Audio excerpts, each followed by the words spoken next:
যে পতিত ফ্যাসিস্টরা, যাদের নেতারা একটা উল্লেখযোগ্য অংশ ভারতে পালিয়ে আছে এবং তারা এখানে একটা মানে অরাজকতা তৈরি করতে চাচ্ছে। নির্বাচন, সংস্কার, এই পুরো প্রক্রিয়াটা, বিচার, এই পুরো প্রক্রিয়াটাকে মানে বানচাল করে দিতে চাচ্ছে।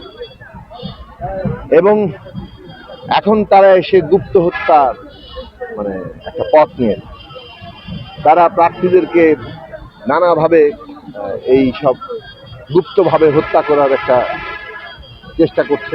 ওসমান হাদিকে সেইভাবেই তারা হামলা করেছে। আজকে আমরা আশা করি মানুষের ভালোবাসা এবং সকলের দোয়ায় ওসমান হাদি আমাদের মধ্যে ফিরে আসবে।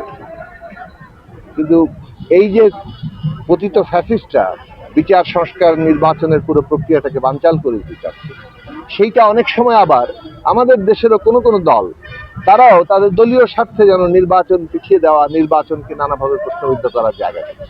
এই কোনটাই আমাদের দেশের স্বার্থ, জাতীয় স্বার্থ, জনগণের স্বার্থের পক্ষে না। মনে রাখতে হবে, বিচার, সংস্কার, নির্বাচন এই মুহূর্তে বাংলাদেশের প্রধান জাতীয় স্বার্থ। বাংলাদেশের যারা শত্রু দেশের ভেতরে অথবা বাইরে, তারা এখন এই প্রক্রিয়াটা বন্ধ করতে চায়।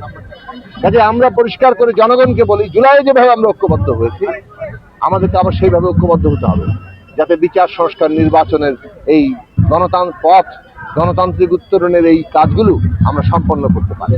এবং আমাদের রাজনৈতিক দলগুলোর মধ্যে তো বিরোধ থাকবে, কিছুটা প্রতিযোগিতা থাকবে, নির্বাচন আছে, কিন্তু সেই প্রতিযোগিতা যাতে আমাদের ন্যূনতম জাতীয় ঐকমত্যকে ছাপিয়ে না যায়। কারণ এই মুহূর্তে একটা গণতান্ত্রিক রাজনৈতিক ব্যবস্থা প্রতিষ্ঠা করার জন্য আমাদের ন্যূনতম জাতীয় ঐকমত্য দরকার। আমরা একটা প্রতিকূল পরিবেশে এই ব্যবস্থা নির্মাণ করতে যাচ্ছি।